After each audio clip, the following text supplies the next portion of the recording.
तर आज होती अमावस्या, सोमवती अमावस्या, अधिक महिन्याचा शेवटचा दिवस. आज लवकर उठले होते मी, पण आधी घर झाडून घेतलं आणि नंतर फरशी वगैरे पुसून घेतली. घरातली आणि बाहेरची पण स्वच्छ पुसून घेतली. नंतर आंघोळ वगैरे केली.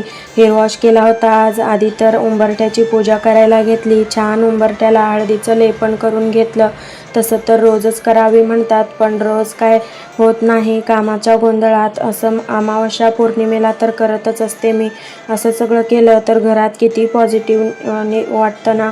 मस्त असं नंतर उंबरठ्याची पूजा करून घेतली. मस्त अशी रांगोळी पण घातली होती उंबरठ्यावर. खूपच सुंदर दिसत होतं हे सगळं. नंतर छान असं देवपूजा करून घेतली.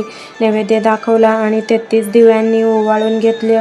मस्त असं खूप छान वाटत होतं घरात पॉझिटिव्ह. नंतर रात्रीच मटकी पण बांधून ठेवली होती. त्याला छान मोड पण आले होते. त्याचंच नाश्त्यासाठी उसळ करून घेतली. संध्याकाळच्या वेळी बाहेर गेलो होतो भाजी आणण्यासाठी आणि येताना दूध केळी पण आणली होती. आणि आज आम्हाला भजी खावीशी वाटत होती म्हणून त्याचंच तयारी करत होते मी. बेसन पीठ काढून घेतलं आणि पीठ भिजवून घेतले.